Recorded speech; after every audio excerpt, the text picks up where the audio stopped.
Baik, kita akan sambung balik pengajian kita ni. Sebelum tu saya ada bagi soalan buat yang homework cari tu kan. Yang kecil ingat tak? Saya ada kasih benda ni. Masih boleh ingat lagi tak benda ni?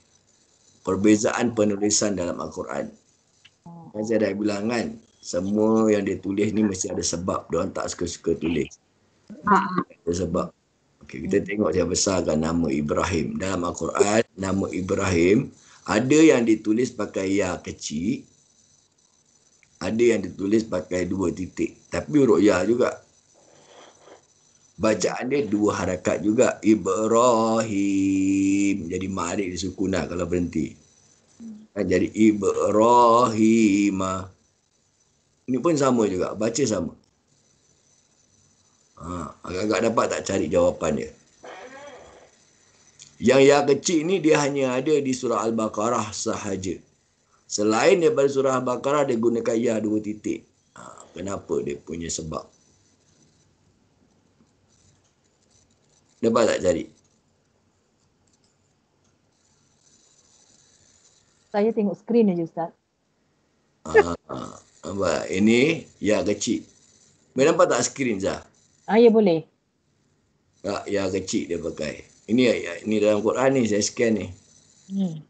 Ya. Dia dekat surah Al-Baqarah. Banyak tempat dia lah. Surah Al-Baqarah sahaja dia gunakan ya kecil. Ayat 124. 124 surah Al-Baqarah ya kecil. Tapi kalau surah selain daripada Al-Baqarah, contoh ni surah Ali Imran pula, dia pakai ya 2 titik. Tak perbezaan dia. Kenapa dia jadi macam itu gaya penulisan dia kan? Nanti kita tengok lagi satu pula. Sebenarnya saya saja aja nak suruh diorang buat homework kat rumah. Jadi saya tanya-tanya lah, tak tahu apa saya nak kasih diorang ni. Okey, biar diorang berfikir lah. Yang penting saya nak awak duduk rumah, tak ada apa-apa kan. Buat je lah homework macam fikir. It's good lah untuk kita fikir. Kenapa ada perbezaan gini? Okey. Pertama kita kena faham, bila ada perbezaan penulisan, dia melibatkan pembacaan qiraat yang lain. Itu nombor satu dulu kita kena faham. Okay. Yang ini, dia pun sama juga, dia melibatkan qiraat. Boleh tahu tak qiraat? Saya dah terangkan kan apa makna qiraat tu? Qiraat macam ni ya Ustaz. Logat. Logat. Logat. Orang Melayu Singapura cakap makan, orang Melayu dekat Kelantan cakap maki. Tapi makna sama. Kita cakap nenek kita dekat Singapura nenek, orang Perak cakap opa. Betul tak? Kita cakap black, orang Filipin cakap black. Kita eja dia macam gini, orang putih eja macam gitu.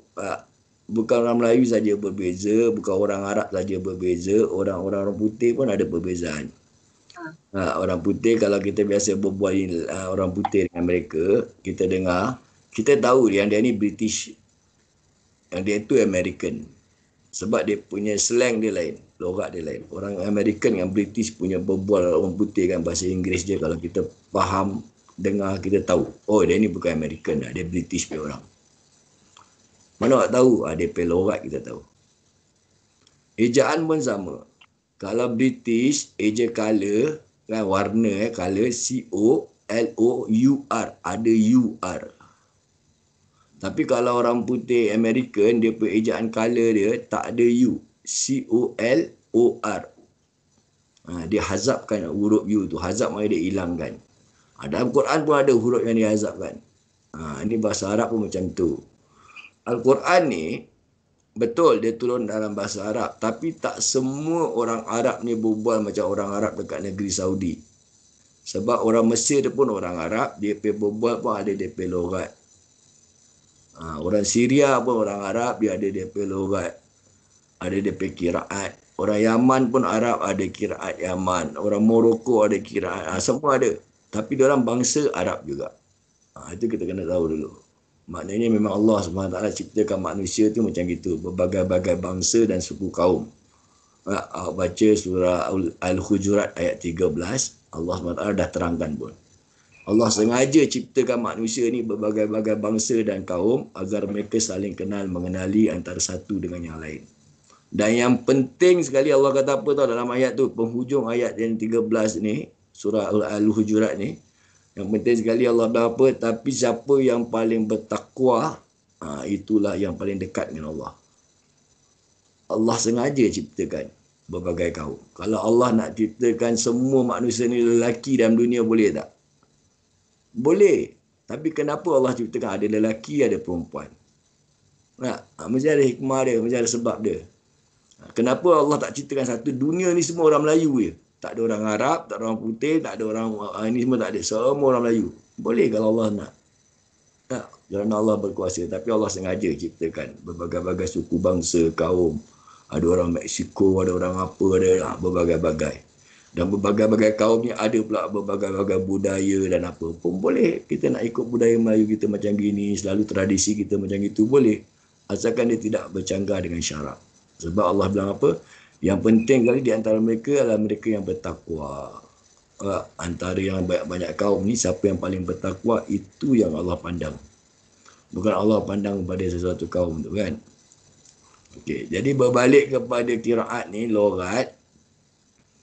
Kita punya kiraat, kita kena faham. Kalau kita baca Quran, awak baca Quran kiraat apa?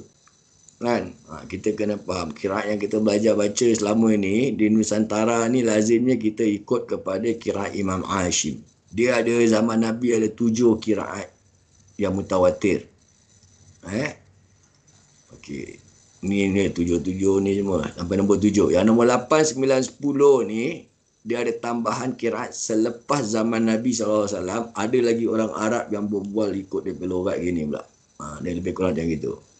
Jadi ulama Qura, yang ni ulama-ulama Quran ni, diorang mengiktiraf 10 kiraat ini sebagai kiraat yang muktabar. Walaupun zaman Nabi cuma ada 7 je. Zaman Nabi ada kiraat Sab'ah, sama 7. Lepas tu, lepas zaman Nabi wafat, zaman-zaman Islam makin berkembang, makin banyak orang-orang bangsa lain masuk Islam, baru dia iktiraf lagi 3 kiraat. Ini semua bahasa Arab. Cuma logat dia lain.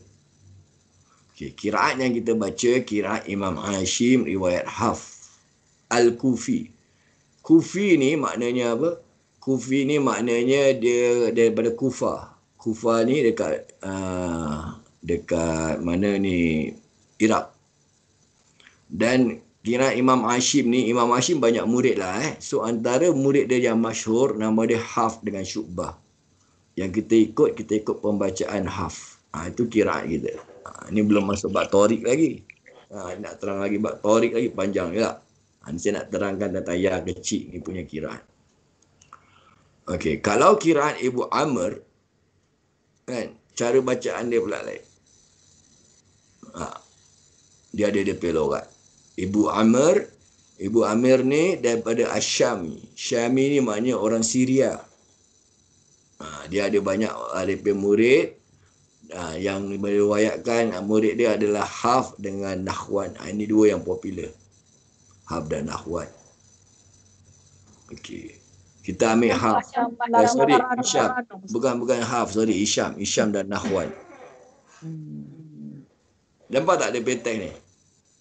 Nampak Ustaz. Okey, kita pergi nombor 5 yang saya birukan ni. Okey, yang tadi tu, ya kecil tu adalah kiraat bacaan daripada Imam Abu Amir. Asyami maknanya dia orang Syam. Syam ni, kita sekarang cakap daerah Syria lah. Orang Syria tu Syam. Tapi sebenarnya zaman dulu, dia tak ada pecahan negeri Syria ke, Jordan ke, Palestin ke, semua tak ada. Saudi Arabia ke, Iraq ke, bukan Iraq ni apa, Bahrain ke, Kuwait ke, semua tak ada. Ini semua zaman-zaman British lah. Kalau belakangan ni diorang yang pecah-pecahkan lah. Jadi dulu kalau cakap nama Syam, maknanya Syam ni meliputi negara seperti Lebanon, Jordan, Syria hari ini, Palestin, ni semua dipanggil Syam. Syam maknanya matahari. Kenapa? sebab matahari terbenam nanti, kan, matahari ni dia akan menyusul ke negeri Syam ni, ke kawasan Syam lah kira. Itu dia panggil Syam. Okey, dekat Syam ni ada satu bangsa, nama dia bangsa Ibrani. Ya. Jadi Imam Abu Amir ni, saya tak baca di biodata sangat, tapi mungkin dia salah satu daripada keturunan bangsa Ibrani. Jadi dia masih nak mengekalkan lagi bahasa Ibrani tu. Bahasa Ibrani, tapi dia cuma kekalkan dalam pembacaan surah Al-Baqarah sahaja. Jadi dia punya bacaan berubah. Dia ubahkan dari uslub bahasa dia. Surah Baqarah, ini surah lain dia pakai ya kecil. Imam tadi akan baca apa? Ibrahim. Sama macam kita juga. Ataupun Ibrahim. Mari satu rakaat. Ibrahim Hanifah. Dia macam gitu. Dia baca sama sebab dia nampak dua titik. Tapi yang ini, dia buatkan ya kecil sebab bacaan dia dah tak sama. Dia akan baca Ibrahama. Bukan hima, dia baca ha, dia baca atas. Ibrahama rabbuhu. Ataupun kalau dia nak wakaf, dia baca wa izibtala Ibrahim. Dia tak baca Ibrahim, dia baca Ibrahim. Siapa yang baca ni? Yang tadi tu. Imam Ibn Amir. Riwayat itu kiraat Ibn Amir. Riwayat Hisham. Sebab dia ada dua perawi dia. Satu Hisham, satu Zahwan. Nahwan ni sama Hisham. So yang baca Ibraha ni Hisham punya kiraat. Ibn Amir berkiraat melalui riwayat Hisham. Yang Nahwan ni, dia kadang-kadang dia baca dua wajah. Dia boleh baca Ibrahim, dia boleh baca Ibraha. Ibrahim ataupun Ibrahim. Sebab tu dia tulis macam tu. Ini bab kiraat. Sebab tu kadang-kadang orang tanya, saya pun nak jawab susah pakai WhatsApp kan. Saya bilang nanti siapa datang Skype saya jawab. Dekat Skype. Sebab dekat WhatsApp susah saya nak jawab. Panjang sangat penerangan dia. Takut panjang-panjang orang tak faham pula. Dia cakap macam ini. Sebab tu kalau orang tanya, itu jawapan dia. Jadi pertama dia melibatkan kiraat. Kiraat apa? Kiraat Imam melibatkan kiraat. Kiraat apa? Kiraat Imam, bukan Hisham. Dia kiraat dia lain. Kiraat dia nama kiraat Imam Abu Amir. Riwayat baru Hisham. Riwayat yang meriwayatkan, yang bawa dia punya bacaan tu, perawi dia tu semua. Macam kita baca Quran, kiraat Imam Hashim, riwayat Hafs. Ini riwayat dia diriwayatkan oleh Hisham. Dia bukan kiraat Imam Hisham tau. Dia bukan kiraat Hisham. Kiraat Imam Ibn Amir. Diriwayatkan oleh Hisham. Kalau awak jawab kiraat Imam Hisham, salah. Dia riwayat Imam Hisham. Kalau Ibn Nahwan ni, kan, Ibn Nahwan ataupun Ibnu Nahwan ni, dia kadang-kadang baca Ibrahim pun boleh, Ibrahim pun boleh. Dia baca atas boleh, bawah boleh. Sebab tu dia kena tulis macam itu. Okey, kita ambil contoh kiraat ini pula. Ini Hanifah kalau baca macam mana Hanifah? Surah Ad-Duha ni.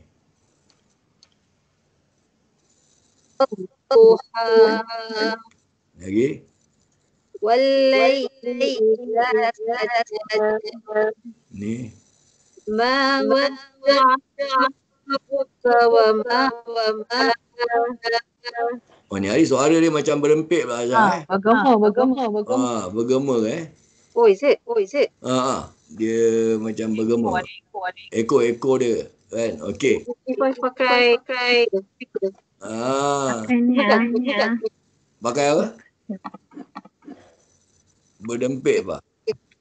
Okey, tadi Hanifah baca wadduha. Okey, ha ni kenapa dia tak pakai alif yang biasa punya alif? Alif yang besar tu. Macam ada alif besar gini. Ma, kenapa tak pakai ni? Alif besar gini tak? Sa, tak pakai alif besar. Dia tak pakai, dia pakai alif maksurah. Yang ni dia panggil alif maksurah tak? Okay. Dia sengaja tulis alif maksurah sebab tak semua kiraat baca wadduha. Ada kiraat baca dengan bacaan imala kubra. Dia baca wadduhi walaili iza saji ma wadda'aka rabbuka wa ma qali. Dia tak wala qali tak? Sebab dia nampak alif maksurah. Tu contoh. Yang baca waduhi iza saji yang qali kan, itu bacaan imala kubra boleh. Siapa yang baca gitu? Yang baca gitu adalah Imam Abu Amr Al-Basri. Imam Abu Amr Al-Basri yang nombor 3 ni. Riwayat dia siapa? Perawi dia adalah As-Susi dengan Ad-Duri. Dia orang baca wadduhi. Ad-Duri kan, dia akan baca wadduhi walaili iza saji. Dia tak baca macam kita wadduha. Bacaan itu adalah bacaan imala. Imala ni adalah bacaan di antara atas dan bawah. Itu adalah bacaan imala. Itu logat dia. Kalau ha baris atas bunyi dia apa? Baris bawah? Dia baca imala ni antara bawah dengan atas. Dia tak baca ha, dia tak baca hi, dia baca he. Ha atas, hi bawah, dia tengah-tengah. He. Wadduhi, itu imala dia panggil. Tapi nama dia imala kubra. Imala kubra. Macam orang Kelantan cakap makan, dia cakap maki. Imala tu. Itu imala sebenarnya. Itu imala sebenarnya orang Kelantan berbual ni. Sebenarnya imala. Jadi orang nak salahkan orang Kelantan, bukan maki lah, makan. Tak boleh. Kita tak boleh salahkan dia. Memang itu daripada segi logat bahasa macam tu. Orang Kelantan pun tak boleh salahkan kita. Awak pula cakap salah, makan pula patut maki. Tak boleh juga. Sebab awak baca imala, saya tak baca imala. Inilah the beauty of Quran. Dia ada banyak perbezaan sebenarnya. Kita belajar Quran ni sekali kena keluarkan roh Al-Quran untuk kita amalkan dalam kehidupan kita. Sebab tu kalau kita lihat ada orang buat lain daripada kita amalan ni, dia ni kita tak buat tahlil, nak buat tahlil pula contoh tak? Kenapa boleh pula? Kita kena meraihkan perbezaan. Ulama-ulama dulu pun meraihkan perbezaan baca Quran. Sekarang pula nak salahkan ulama-ulama aja. Ulama buat, kita buat. Kita ikut sebagai garis panduan kita. Banyak pengajaran boleh ambil daripada ruh Al-Quran ni. Okey, itu satu. Pembacaan imala. Orang Melayu cakap imala kat Singapura ada tak Melayu? Okey, saya eja. Sarah, dengar ejaan ini. R-E-H-A-L. Apa makna dia? Rihal. Kenapa rehal tak rohal tak rihal? Re tu, rehal. Re itu adalah imala sebenarnya. Betul tak? Sebab kalau bunyi ro di atas dia jadi rohal. Kalau ro di bawah jadi rihal. So kita baca rehal. Re itu adalah imala. Sebab itu bacaan Quran ni kita tengok. Kadang-kadang bacaan imala tak kena pada tempat pun boleh jadi salah juga makna. Kadang-kadang kalau dia imala tak baca imala pun tak boleh. Kalau dia kadang-kadang nak kena baca imala baru jadi betul pun boleh. Contoh, saya belajar satu ejaan. Isa, S-E-M-A-K. Apa makna dia? Semak. Semak ke semak? Semak. S-E-M-A-K. Semak. Betul ke Hanifah? Pada saya betul. Konteks. Tengok konteks. Kena tengok konteks ayat sepenuhnya baru kita faham. S-E-M-A-K ni semak, boleh semak pun boleh. Kalau sebelah dia ada nama buku, konteks dia tak boleh semak buku, kena semak buku. Kalau sebelah ada samun, boleh cakap semak samun. Jadi Al-Quran ni dia ajar kita untuk tengok the whole context. Tak boleh ambil sikit ayat tu, sikit ayat ni kita boleh faham agama Islam semudah itu. Bukan. Maknanya kita kena faham, dia kena tengok the whole context. Dan konteks ni tak berkait dengan ayat lain. Ayat lain ni ada tak berkait dengan hadis. Hadis ada tak apa pula pandangan ulama, ijma' ulama pula kalau tak ada dalam hadis. Ini sebab tu saya bilang kita kena ikut ulama punya garis pandu. Kita tak boleh faham macam gini punya konteks secara menyeluruh. Okey, tadi wadduhi tu imalah kubra, dia ada imalah sugra lagi. Imalah sugra tak baca wadduha, tak baca wadduhi, dia baca wadduha. Wadduha wallaili idza saja ma wadda'aka rabbuka wa ma qala. Jadi qala bukan, qale bukan, qala. Itu pula imalah sugra. Imalah sugra siapa yang baca? Daripada kira Imam Nafiq Al-Madani, mana orang Madinah ni. Daripada riwayat, dia ada dua perawi, Qalun dengan Warash. Yang baca imalah sugra tu adalah Warash. Imam Warash ni, kebanyakan yang baca Quran Imam Warash ni, cara gaya bacaan Imam Warash, logat Imam Warash ni adalah orang-orang Islam dekat utara Afrika. Kebanyakan. Utara Afrika ni macam negeri Morocco, Libya. Ini semua bagian utara Afrika. Diorang pun Islam juga. Diorang pun orang Arab juga. Tapi dia ada logat dia. Logat yang dia pakai, kiraat Imam Nafiq, riwayat Warash. Itu cara bacaan. Jadi baru kita nampak, memang ada lah perbezaan dia. Kalau tak, kita tak tahu kan kenapa ada yang kecil, kenapa ada yang 2 titik. So, bahasa Quran ni kalau kita ditanya, kita boleh faham lah sikit-sikit dia punya konsep tu. So, dia adakan yang kecil ni kan. Sebab ini ada orang-orang Ibrani yang masih nak kekalkan nama Nabi Ibrahim dengan bacaan Ibrahim. Kalau mati kan Ibrahim. Itu bahasa Ibrani sebenarnya. Sebab Nabi Ibrahim ni dia memang asal daripada Syria, Beria lah. Bukan Syria, daripada negeri Syam. Bukan dia daripada Palestin. Nabi Ibrahim ni dia hantar isteri dia yang dengan nama anak dia yang nama Ismail tu dengan Siti Hajar, dia hantar kat Mekah, lepas tu dia balik Palestin balik. Lepas tu dah berapa tahun dia datang ziarah balik kat Mekah yang dia nak sembelih Nabi Ismail yang dah besar pula nak sembelih tak. Terus Allah katakan kepada seekor kambing, kan kita pernah dengar cerita ni kan. Lepas tu dia hantar, dia dapat anak Nabi Ismail lah, dia dah hantar, dia balik, dia ada kahwin lagi satu sebenarnya. Sebelum dia hantar tu dia kahwin lagi satu. Lepas dia balik jumpa isteri dia kedua dekat Palestin. Nama isteri yang kedua dia buat nama Sarah. Lepas tu baru dapat anak nama Nabi Ishaq. Jadi Nabi Ibrahim ni bila dia hantar Nabi Ismail dekat Mekah dengan mak dia yang nama Siti Hajar ni, diorang dua ni menetap kat Mekah ni dengan tanah kering kontang tau ada apa-apa waktu tu. Nabi Ismail masih kecil lagi. Itu yang sejarah buat haji umrah ni semua keluar. Maknanya diorang ni daripada bangsa Arab. Ibrahim ni asalnya daripada orang Ibrani. Kawasan-kawasan sana yang pakai Ibrahim. Jadi diorang nak kena pertahankan dia bahasa dia. Cuma dekat surah Baqarah saja. Surah lain dia pakai Ibrahim juga. Cuma surah Baqarah saja boleh jumpa yang kecil ni. Kalau ada nama Ibrahim. Tapi yang lain ni pula, Nabi Ismail kita tahulah sejarah dia tu semua tentang air Zam-Zam. Yang Siti Hajar ni cari air. Dia jalan daripada Safar ke Marwah. Itu semua kita tahulah sejarah dia. Tempat Hijir Ismail tu tempat Nabi Ismail nangis tu sebenarnya. Yang dia hentak-hentak kaki kehausan. Dekat mana dia hentak kat dalam kawasan Hijir Ismail dan setengah bulatan. Sebab tu Quran ni luas lah. Kena libatkan bab sejarah, bab apa baru kita nampak the beauty of the Quran. Dia bukan baca banyak.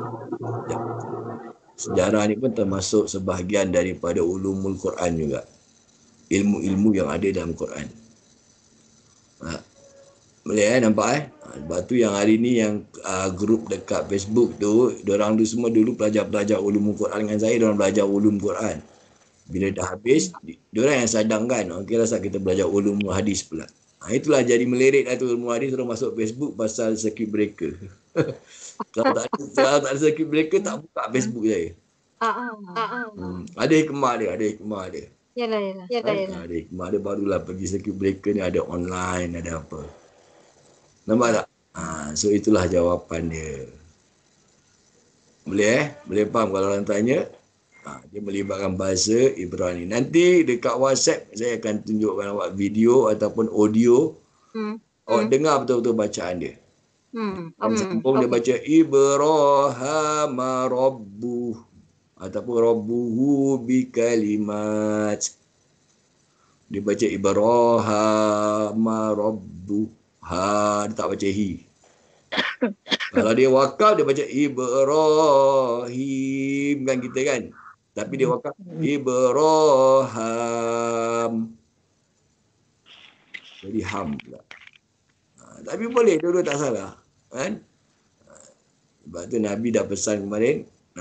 Nabi pernah pesan kan. Nabi satu ketika Nabi pesan apa? Biarkan kira-kira ni kita meraihkan dia orang. Tapi kalau ada perselisihan daripada segi sudut makna, kembali kepada asal bahasaan daripada orang-orang Quraisy punya lahjah Quraisy. Kena ikut lorat Quraisy sebab Nabi orang Quraisy. Kalau ada perselisihan, kalau tak ada perselisihan tak apa. Yang ni tak ada perselisihan tak apa, dibiarkan. Maknanya kita meraihkan juga bangsa lain. Kalau ada perselisihan, Nabi kata, baru kita kena rujuk kepada lahjah Quraisy. Maknanya lorat Quraisy. Sebab Nabi orang Quraisy. Kalau ada perselisihan. Kalau tak ada, biarkan. Okey? Boleh? Kita akan sambung baca lah tadi. Ada apa-apa nak tanya tak pasal ya kecil sama ya 2 titik ni?